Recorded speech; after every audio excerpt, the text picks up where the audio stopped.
Have you heard about this man accused of stalking Halle Berry? It is all over the internet right now. It's trending. The actress was at home with her 3-year-old daughter when this man tried getting into her house. 27-year-old Richard Franco is to be arraigned today, and at one point the intruder was standing less than 10 feet away from her on the other side of her kitchen door. Berry slammed the deadbolt, ran through the house, slamming doors behind her. She went upstairs, picked up the phone, and dialed 911.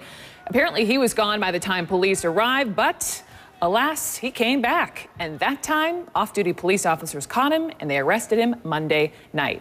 Alan Duke is standing by for me, covering the story for us in Los Angeles, and also clinical psychologist Jeff Gardier back with us this week in New York this time to talk about what possesses someone to stalk. Gentlemen, thanks for being on. Alan, I do want to begin with you. I know you have you've read the affidavit with the restraining order. I mean, some of these quotes coming from Halle Berry, they're chilling about how she talks about, standing there and screaming, "There's a guy in my yard."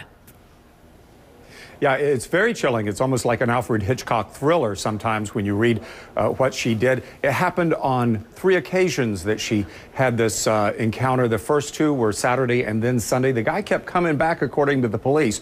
And it was a situation that, of course, scared her then, so she hired extra security people. Off-duty Los Angeles police officers were near her home the 3rd night, on Monday night, when he allegedly came back, and a neighbor saw him, and they used a walkie-talkie to tell her, run for cover, find a safe place because there's a guy out here.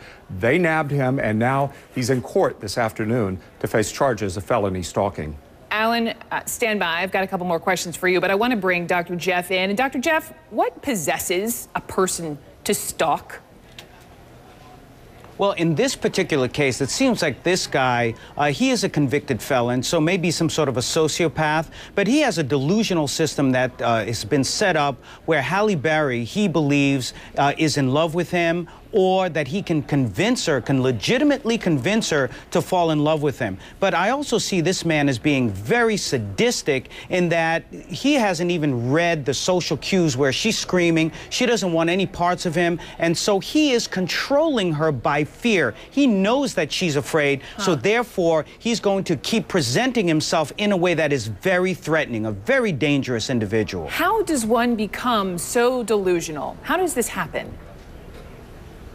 Well, this is usually a person who may be at risk for other psychological issues, but we see with most stalking, and by the way, 1.5 million Americans are victims of stalking, 2/3 are women, and normally the stalkers, most of these stalkers, have been in a relationship with that person, usually a man who is stalking a woman, and we see it the other way around, but they just can't seem to let go of that individual or the love or the rejection, and when they're rejected, they become angry, and they start becoming delusional, where they can't accept the fact that they are being rejected. Therefore, they build this world where they say, this person really loves me, but they really don't know it. Alan Duke, what do we know about this guy, other than the fact that he's 27? What else? He's from Commerce, California, 27. The most that we know is from that affidavit that Halle Berry filed with the court yesterday seeking a temporary restraining order. She says police told her that he had a history of violence, theft, and drug use. The scariest thing, perhaps the most chilling, is that he was carrying a book that police told her contained nonsensical ramblings, writings, including her name written in his hand. We don't know if he had a weapon, though. A book. Dr. Jeff, you get the last word. What do you make of the book? I guess it falls in line with your talking about these people are just simply delusional, writing her name over and over. Oh, absolutely.